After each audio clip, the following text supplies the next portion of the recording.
Well, welcome everyone. I am delighted to be here with Mr. Conrad Black, who has recently joined the Democracy Fund and has been gracious enough to sit down and chat with me today a little bit about why he's doing that and what we can look forward to over the coming months and coming year. So can we start by having you tell us a little bit about what made you interested in the Democracy Fund? Why did you decide to join us? Well, I got an invitation from Joe Nadler, the chairman, and then from Ezra, who, as you know, is associated with it and has certainly helped in the funding of it. Because I think there is a democracy question. I mean, all my life, we sort of assumed Canada was a democracy and the democratic world was progressing well.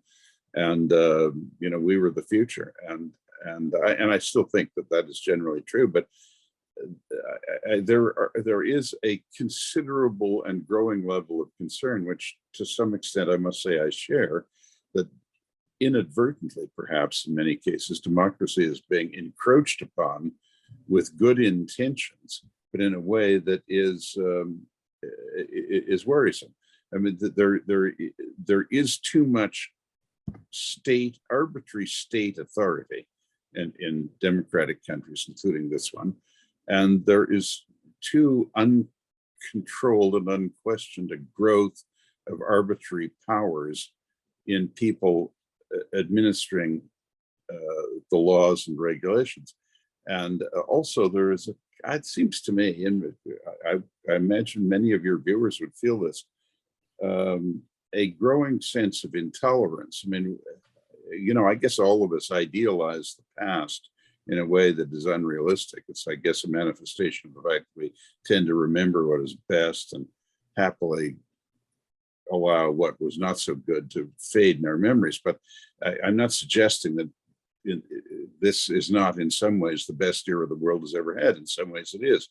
But it is also true, I think, that there was in this country, in any case, some decades ago, a greater toleration for hearing a variety of viewpoints than is now the case, and a greater variety of opinion available in the media than is now the case. Now, if you hunt around enough on the internet, you'll find anything you want and a great deal you don't want, but at least there's a variety there. But the normal day-to-day traditional media has become, it seems to me, a terribly conformist and rather disagreeable in tone.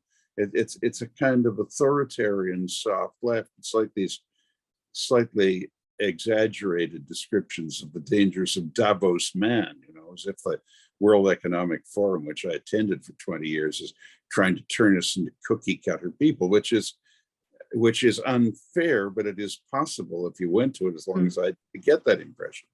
So it is a much more loquacious answer than you wanted or that I can justify, but I just feel there is a need for democracy, the idea of freedom of choice, freedom of action, people free to do as much as they want, anything they want, as long as they're not impinging on the ability of others to do the same and are conforming to reasonable and democratically legislated and imposed laws. That right exists, and we've got to defend it. So I think it needs more airing and analysis than it's been getting.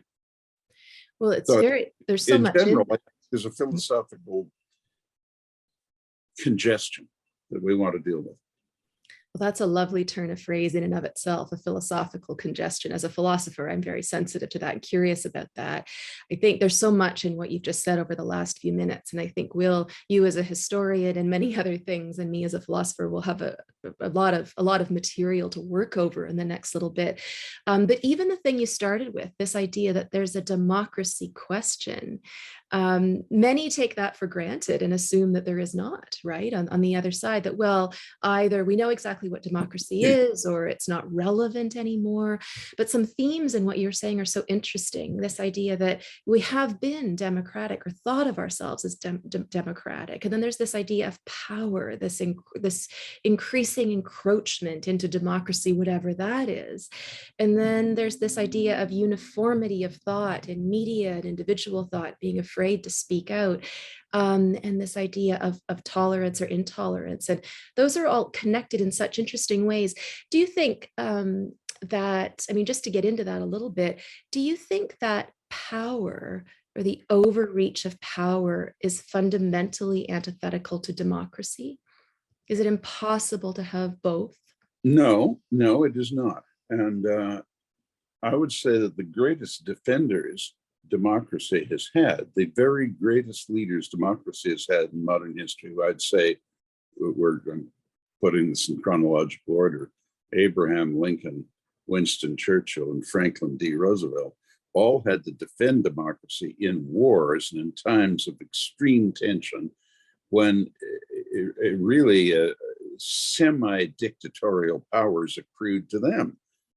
And it was necessary to act in this way in order to protect democracy. It's one of these paradoxes, like President Wilson saying the United States was going to war because it was a war to make the world safe for democracy. Well, sometimes you have to take extreme measures to protect something, even though those measures appear to be, as you just said, antithetical to what you're protecting. So I think we can live with that all right, as long as we can trust the people who are exercising that authority. And I must say, in fairness, I don't believe that, for example, in this country, any of our leaders have ever aspired to be anything other than democratic. And I don't think any of them aspired particularly to reduce democracy. But I think to some extent that has happened. Can I put it in a slightly different, look at it from a slightly different perspective? It seems to me, and again, there's plenty of historical precedent for this, that we were very conscious of protecting democracy and promoting it when it was threatened by international communism, particularly the Soviet Union. I mean, there were attempts to subvert all sorts of countries at the fringes between the communist bloc and ourselves, like Cuba and Nicaragua and Afghanistan and all sorts of places. And there was never in all of that period any overconfidence in democracy. We were confident, all of us in the democratic countries, that we had the best system, but we were well aware we were being sternly tested. And I thought there was a danger in the aftermath of the Cold War, and when, I don't want to be triumphalist about it, but when we had this tremendous strategic victory, the more so because it was effectively bloodless. The United States and the Soviet Union never exchanged a shot between them. And the Soviet Union simply disintegrated, and international communism went with it. There was a tendency to think, this is it, there is no more threat to us. And it shows that what if we looked at it carefully, we would have known anyway, that the danger isn't always external. I mean, I mentioned Abraham Lincoln. He famously said when he was a young man, no foreign army will ever leave the tread of its horses in the Blue Ridge Mountains or water their horses in the Ohio River. We will flourish as a democracy, or we will perish from suicide. And that second is the danger. Now, it's been dramatic. I don't think there's any suicidal process underway, but if we don't feel that we're being threatened and have to defend democracy, we forget to defend it even against ourselves to some extent. And I believe that to some extent that has happened.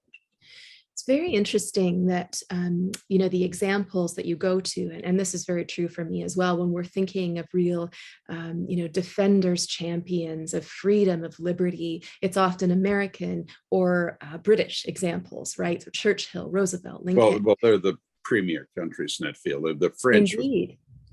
Indeed. So I was going to ask, do you think that Canadians feel a deep sense of importance about civil liberties? Not as much civil as liberties matter in Canada.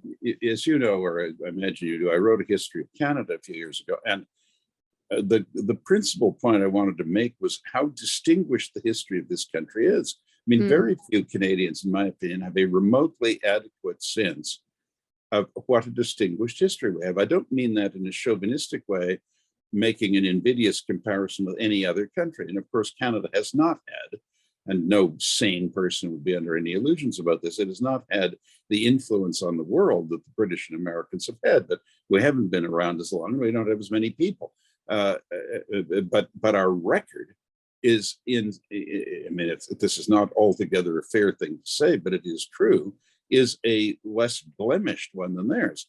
I mean, we need the Americans because they are the great defender of democracy, and whatever else may be said about the United States, we must never forget nor fail to be grateful for the fact that we owe the general success and prevalence of democracy in the world and of the free market system to them.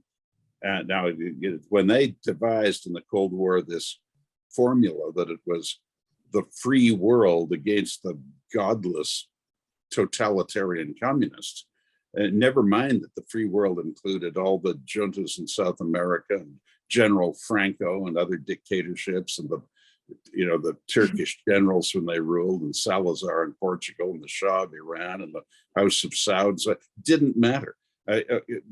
Most of these places became democracies. Democracy prevailed, and the Americans were right. And it must be said, they led the West in the Cold War with great distinction.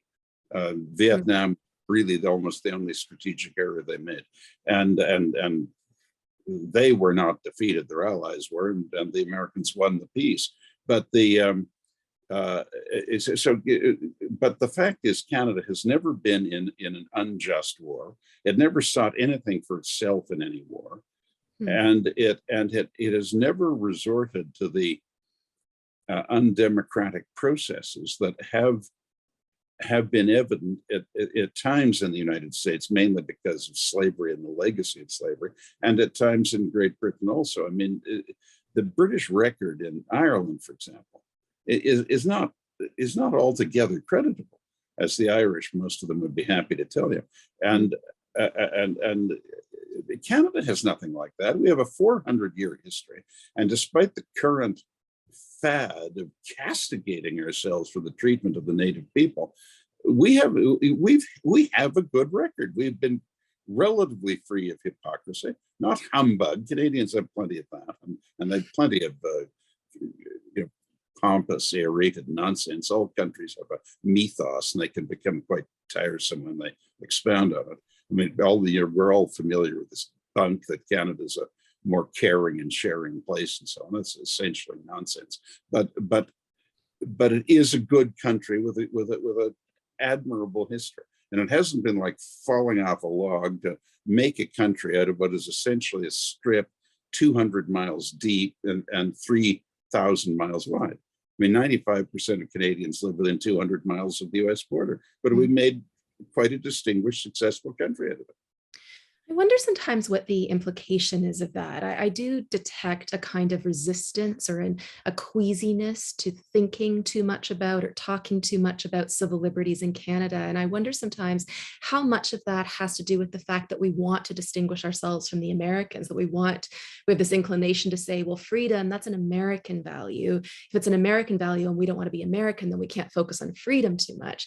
How do you think that that's true? Do you think Canadians have an uneasy relationship with the concept of freedom and liberty? No, I don't. I think what you said is partly true, but not to the point that they're uneasy with freedom. I think Canadians are happy to talk about freedom and happy to hold Canada as their right to do. We have that right as an exemplar of freedom. Of course we are.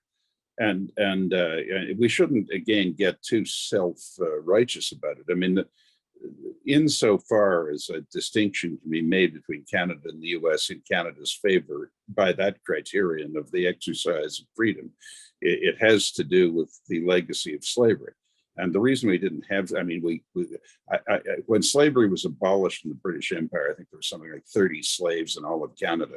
And that was in 1830 or 31, I think. And the reason is not that we were so virtuous. It's just the economic rationale for slavery was because people of African or Caribbean background were better at harvesting tropical crops like cotton and tobacco than Europeans were. And that was the reason. We didn't have cotton in this country, so we didn't need African people to harvest them for us. And so we were spared all that. But leaving that out, I would say the Americans have emphasized freedom more, and that is their individualism. And I think this does make many Canadians uneasy. I mean, the United States is in many ways a jungle. I mean, it's a magnificent country, but we must realize what we're dealing with.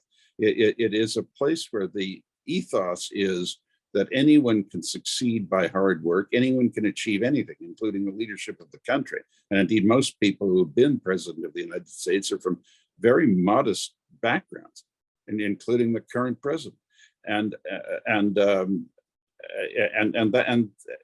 that is the way it's organized, but it is understood that that means things are extremely competitive, and those who succeed, that is saluted and not resented, and those who fail are not condemned for it, but they are numerous, and they're not accorded the same, I think it is fair to say, the same level of tangible compassion as they are in this country. Now, critics of Canada would say, we are so self-conscious and inept, we're afraid to compete properly, and we have to have a safety net that covers everyone. And it's like life in Canada is like an elementary school children's prize day where everybody gets a prize for something.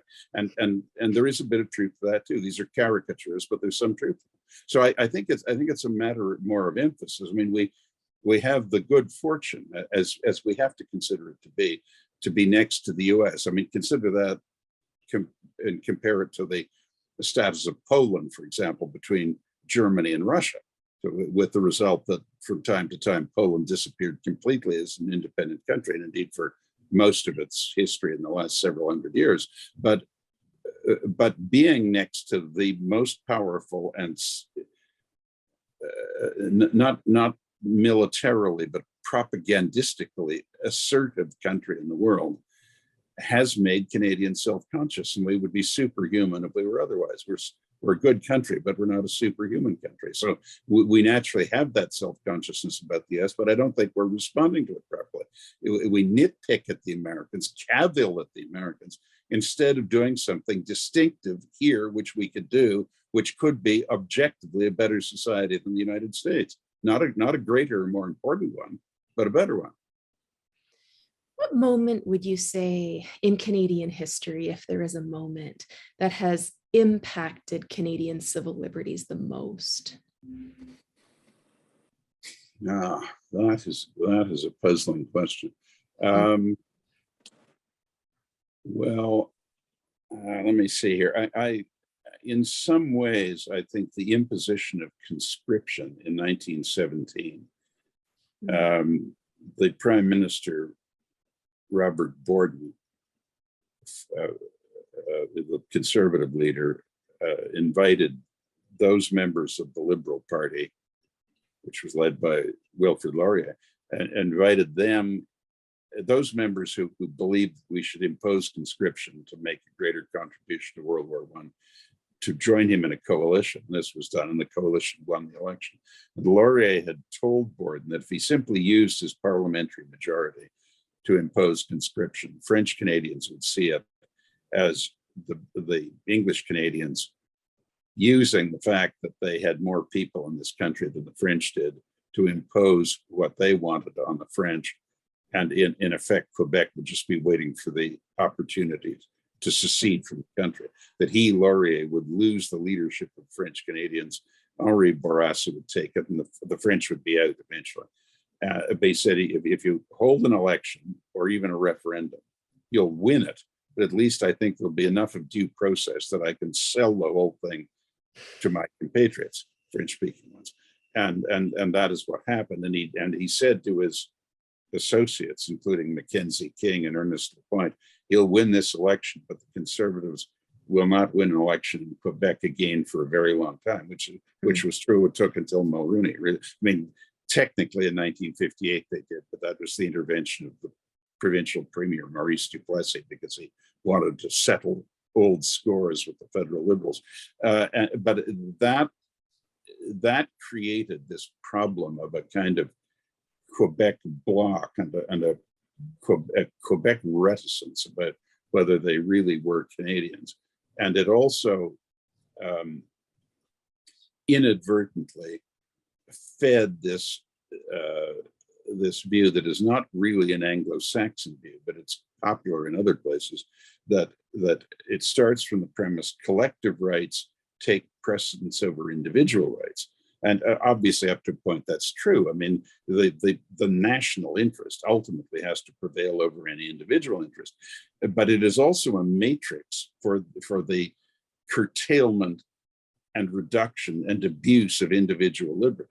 And so that would justify things like, now it was nonsense, it was just puffery and propaganda, there's no substance to it, but the padlock law that Duplessis put in 1937 in Quebec, where you could padlock buildings where communist propaganda was created or stored. And it was rubbish. It was just it was just a political gesture.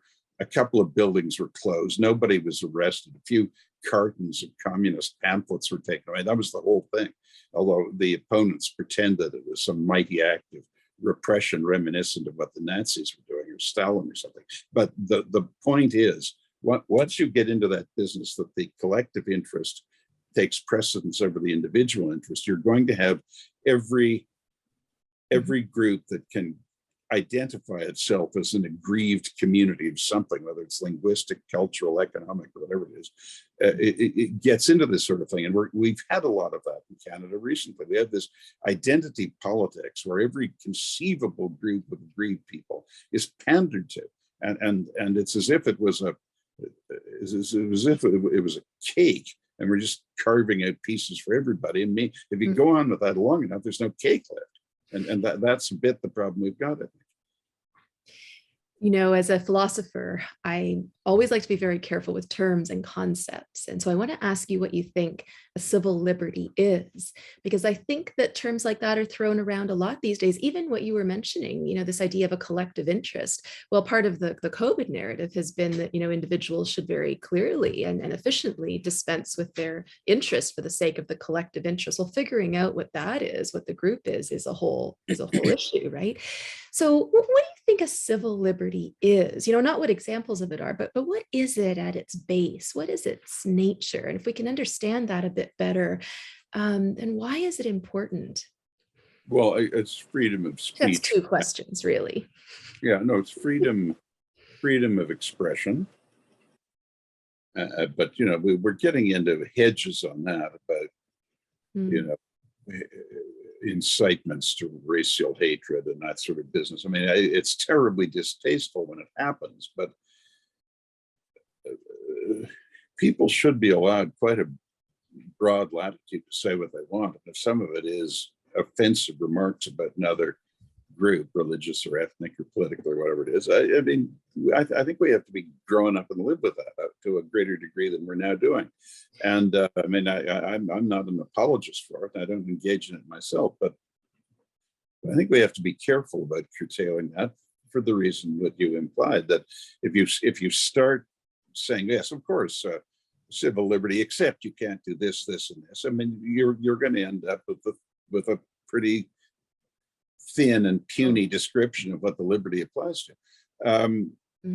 But to answer your question, I think it's the freedom to do, and doing meaning including speaking and writing, expression, anything you want, as long as you're not imposing on the same rights of other people. As long as you know you're not taking something away from someone else as you do that. Everyone has an equivalent right, equal right. And as long as you're not offending the sort of eminent domain of the public interest. Now, this is where we get into a gray zone where, look, I accept it's possible to make the case that it is against the public interest for people to be allowed to say, I'm just making this up now, I hate German Canadians or something like this, you're saying. I mean, no sane person would say such a thing, but some people do say that or things like it. I think we've got to watch it. I mean, because it's a slippery slope. We start curtailing that. We get into these terribly absurd and unjust cases we've had, like the girl at Wilfrid Laurier University, where she was told that she was a discussion group leader, and if she gave a if she had her group listen to a speech of my friend Jordan Peterson, who's one of the great intellectuals in this country and is a very admirable man in every respect. If she did that, it would be like playing a speech of Hitler's. Well, in the first place, it isn't. It has nothing to do with Hitler, nothing whatsoever, and it's an outrageous thing to say. And in the second place, there's nothing wrong with playing a speech of Hitler's either. He was a great historic figure. He was a wicked, evil man, but one of the gigantic figures of world history. And it's a good thing to play a speech of his, as long as people understand what he was saying and how obnoxious it is to the culture we live in. Let's talk a little bit about our respective disciplines, because I think over the coming year, we'll have further conversations. We'll probably participate in events to each other, with each other. How do you think philosophy and history relate to one another? Well, very closely, because I mean, we're really, as far as I'm concerned, in my own status as a historian, is essentially a political historian. I mean, the history of governmental entities, and in the last 500 years, essentially the history of nation states and international organizations, and they, broadly speaking, do conform to some sort of philosophy in every case. Now, you know, not every, it need hardly be said for heaven's sake, but not every government, you know, autonomous government, sovereign government, or national government, or government of a sovereign state anyway, not every one, and indeed comparatively few of them, have any standing whatsoever to claim that they've thought anything through in a philosophical way. But the fact is, whether they are sailing on a sea that they don't influence the currents in, or are charting and following a course that they've consciously selected, they are enacting or responding to contemporary philosophy, including, to what extent, just what you said, to what extent are you accommodating individual human rights? To some extent, are you pushing people together into a collective goal that everyone can identify with, even if they have to make sacrifices to get it? I mean, you know, all countries do that. I mean, you know, the United States held 2 elections during World War II.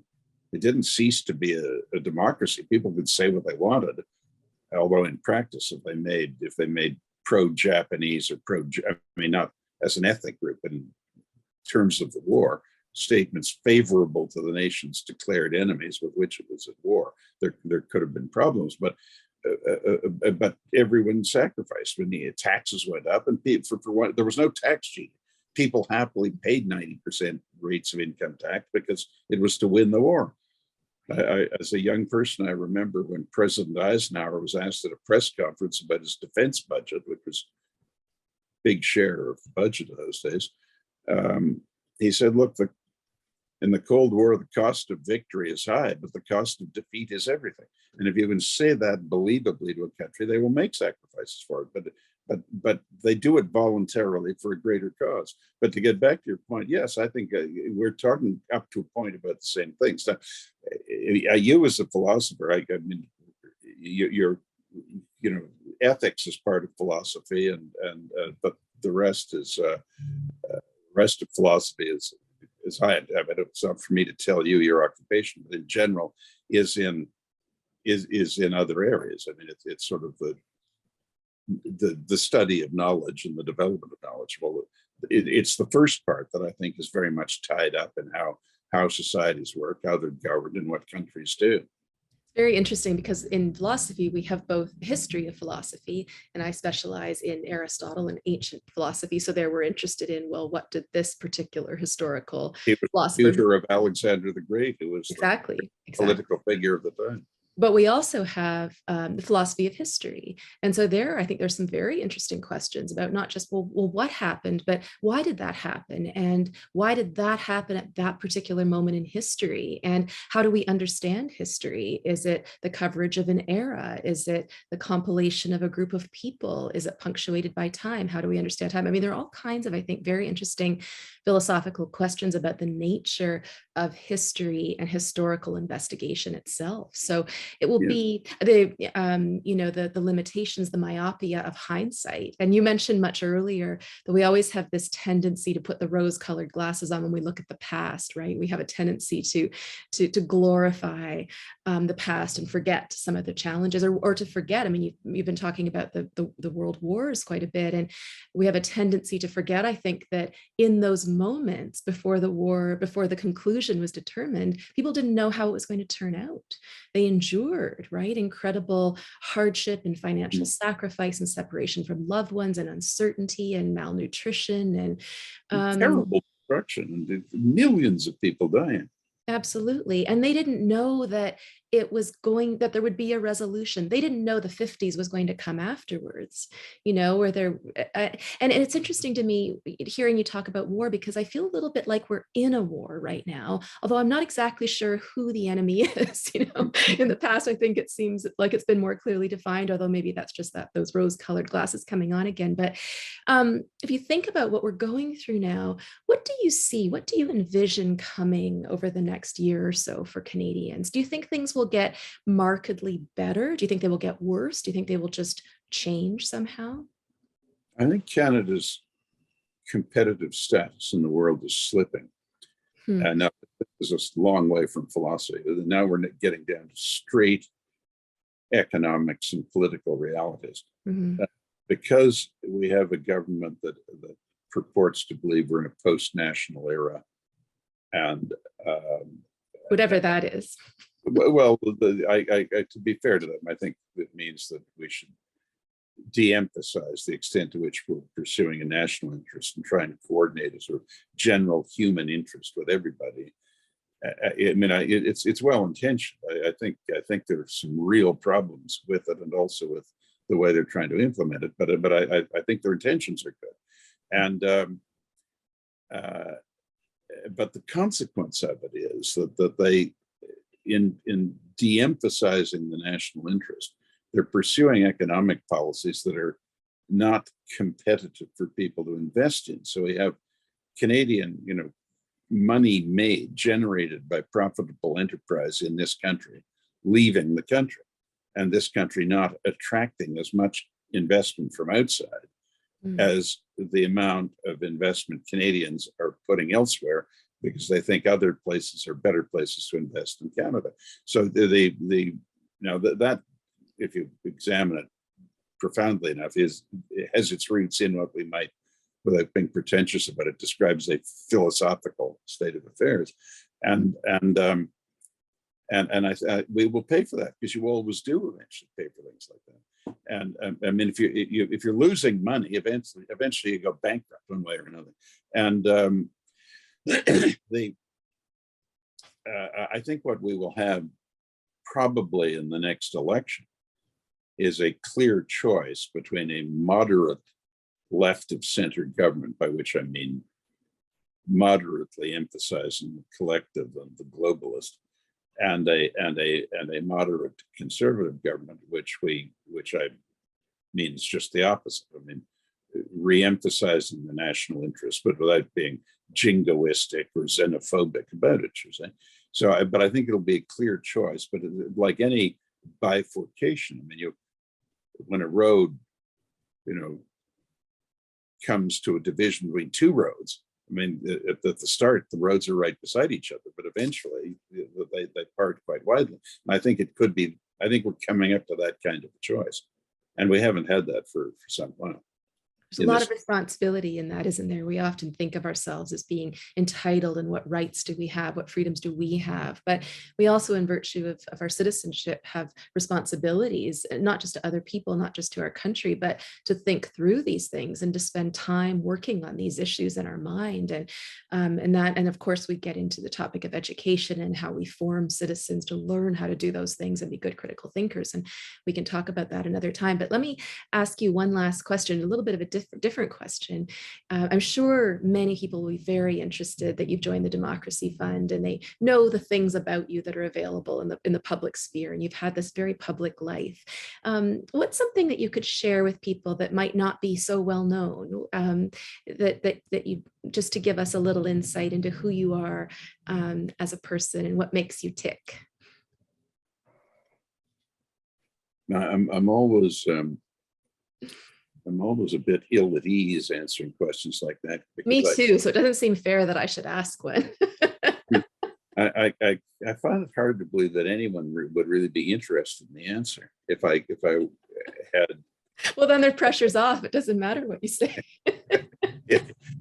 if I had the ability to produce an answer, let me think here.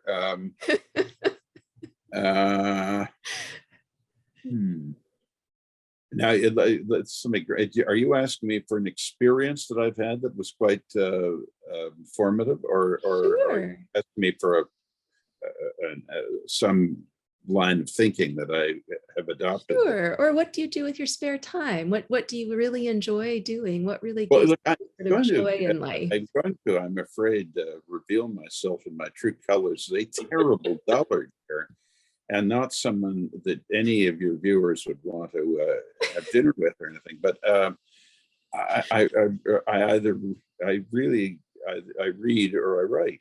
I mean, when other people are playing golf and or sailing or skiing, Your interior decorating suggests that. yeah. But these are all fine occupations, but I don't engage in them. And take a little bit of exercise because one should, you want to keep everything working. But I feel life is competitive enough without having, competitive activities as your hobby, other than chess, which doesn't do much for your physical exercise. But that's what I do, and I must say I find it. I mean, the room I'm sitting in, as you can see, the books behind me, but it's a large room, and all of the walls are like that. They're, this room has 10,000 books in it, and it often happens if I don't have something I specifically have to do. I sit down and I see a book on the shelf, and I say, "Well, that'd be interesting." And then we move. And before you know it, it's 4 hours later in the morning, and so it's. I wander around in that way, but with that said, I must tell you, for me, I think it does. I mean, it doesn't do anything for your physical tone or muscles or anything like that, but for your peace of mind, which is terribly important to one's health, it does wonders. It's very relaxing and very. I don't know if you feel this way, but books always feel like good old friends to me. Yes. Whenever I look at the spine. We all read a lot on screens and things, and it's tremendously convenient. But you're right; it is quite different. It doesn't convey to you the same sense of involvement. And the historicity of it, speaking of history, when I look at the spine of a book, I remember if I was given it as a gift for Christmas, or if I had to search in 3 bookstores for 4 months to find it, or if it was a text for a course that I was dreading but turned out to love. They all have these stories to them that's beyond the story that's contained within the pages. No, right behind me here is some books owned by famous people. I believe the only book in the world signed by Winston Churchill and Franklin D. Roosevelt. Oh, which one is that? Can you point to it for us? Just give me, give me a second here. Both Winston Churchill and Roosevelt, is that what you said? Yes, only one in the world, to the best of my knowledge. Well, there's something right there. You should have led with that. There, I don't know if you can you see that? Just hold it again. You see at the top there is Churchill, and below it's Roosevelt. It's amazing. Churchill brought it as a gift to his house in Hyde Park, New York in 1943, and gave it to him. So it's from Winston Churchill, and then Roosevelt signed every book he put in his shelf. So there you have it. I mean, unfortunately, it's just autographs. There's not much of a message in it. I have some with nice messages, but not with 2 signatures. But I agree. I mean, I can't say that this is the first time I've opened this book in several months, but I'm just agreeing with your point. A lot of these books have a story, not so exalted a story as that one, but a story. You're right. Somebody gave me that, 20 years ago or something, and it's well, Mr. Black, I just gotta be careful how you handle them. Welcome to the Democracy Fund. We're delighted to have you. I love nothing more than rigorous conversation and questions. And I'm always happy to ask them, and I'm always happy to engage in them and kind of go to bat about them over coffee and or whatever. And I'm just delighted that you've joined us. And thank you so much for inviting us into your library, into your book, and into your mind today. And we're just very grateful to have you. Thank you. Well, thank you, Julie. It's been most enjoyable, and I hope we do more of it.